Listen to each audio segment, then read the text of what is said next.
আজ নতুন একটা কেক বানিয়েছি, সেটা চকলেট ভেবো না, ওইটা হলো সাদা কেক, শুধু দই দিয়ে বানিয়েছি আমরা। আর সেটা এত ফুলেছে পুরো কাপের থেকে পড়ে গেছে। তোমরা দেখো, এই যে এই কাপের থেকে পুরো পড়ে গেছে, আমি ভাবিও নি যে কি এতটা পড়েও যাবে। আর একটা ভিডিওতে বলছিল যে কি চকলেট কেকটা এত ফলেও নি, আর আরেকজনে বলে যে খেয়ে তো বল প্রথমে।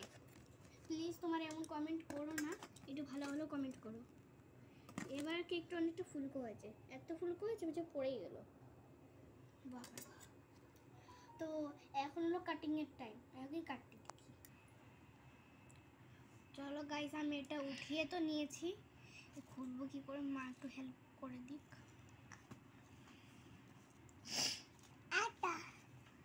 দেখি কেমন হয়, পাশে রেখে দিই।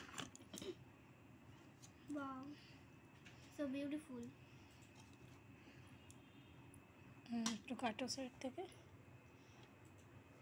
দেখো কতটা ফুলকো হয়েছে, তোমাদেরকে অবশ্যই বুঝতেই তো পারছো। ভেঙে দিলি কেন? কাটতে গিয়ে ভেঙে দিলে হবে? চল আমি কাটছি। বাপরে বাবা, এত স্পঞ্জি। স্পঞ্জ হিসেবে তো ভেঙে দিয়েছিস। কাটা আছে না, স্পঞ্জি।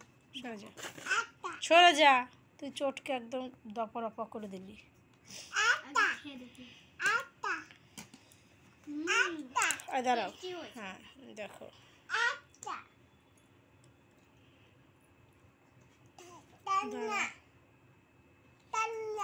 ঠান্ডা। খুব সুন্দর হয়েছে, সত্যি কথা বলতে চকলেট কেকটার থেকে অনেক সুন্দর হয়েছে। বাই।